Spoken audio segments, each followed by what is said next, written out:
Hello, I'm Elizabeth Gordon. I'm an instructional specialist with Ed Plus at ASU. I've been teaching for about 10 years, and today we're going to talk a little bit about why note-taking is so important and how you should go about doing it. Now, there are a lot of reasons why note-taking is so important. Studies have shown that taking notes increases your comprehension, retention, and organization.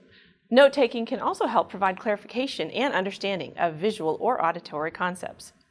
In addition, the written notes can be used as a study tool. There are some important steps you need to take before and after a lecture in order to make sure that the notes that you take are the most useful for later study.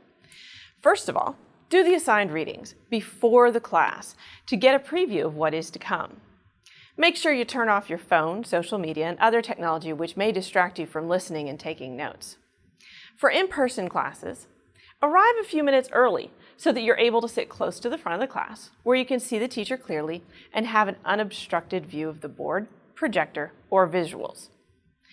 Immediately after the lecture, while the material is still fresh in your mind, review the notes taken to clarify any points that may have been written hastily. This is a good time to quickly summarize the main points on a separate piece of paper or note card and annotate areas that need further study. These notes will be very useful at later study sessions.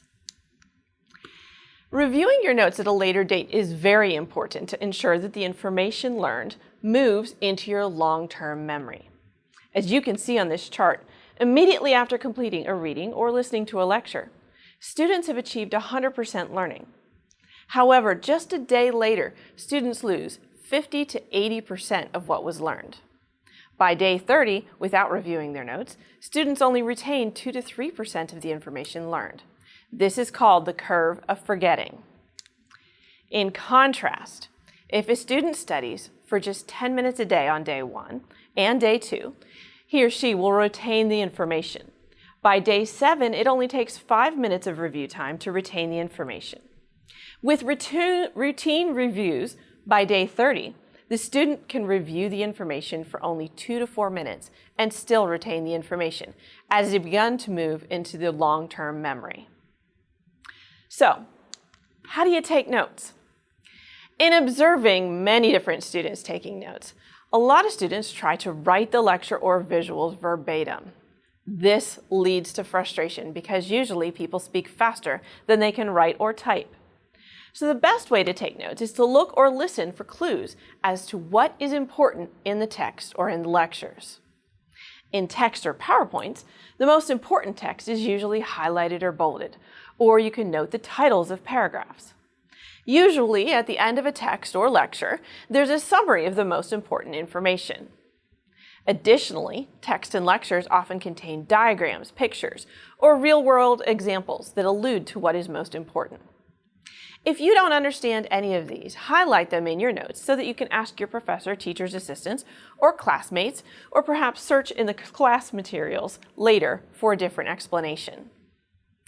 Learning how to take good notes can be challenging to students if you've not been taught that there actually are many methods other than just transcribing what is said. We will review today 4 different systems of note-taking. One of them will likely fit your learning styles. The first note-taking format is outlining. In this format, the main points should be the titles of each section. These secondary and supporting details follow below. Often, Roman numerals, regular numbers, and the alphabet are used to separate these details. You can use bullet points for examples or general topics. Bolding, underlining, and italicizing important points or main topics can make it easier for the eyes to follow and recall important information. The next type of note-taking system is the Cornell note-taking system. This system divides the paper into 2 columns with a 2-inch section reserved at the bottom. The larger right-hand column has the notes, which are typically done in an outline format using short sentences. Now, after the lecture or video, you would first add a summary of the notes at the bottom of the page in each section. And then you will review the notes later and add questions, keywords, or cues to the left-hand column based on the notes. These questions or cues should clarify the meaning, reveal relationships, and establish continuity. In the days following the lecture, routinely review the material by covering up the notes and using the questions, keywords, and cues to see if you can recall the information. The third type of note format is the charting method. Now, prior to the lecture, determine what categories will be covered and create a table with column headings for each category.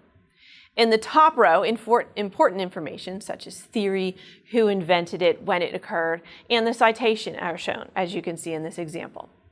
The columns under list the information for each theory. The charting method is often used in classes with heavy theory, such as philosophy, history, or psychology classes, and provides an easy review tool for comparisons and relationships. Similarly, the fourth note format, mapping, uses a graphical representation of the relationships of facts to each other. Symbols and small phrases convey the total picture. This is often useful for visual learners or for big group study sessions. Often the main idea is in the middle, and other topics are in different shapes with arrows pointing to the main idea. If there are subtopics, they are often given their own shape. Sometimes it's hard to take notes that suit the pace of the lecture or the learning style of the student. For in-person classes, you may want to ask the instructor for permission to record the lecture.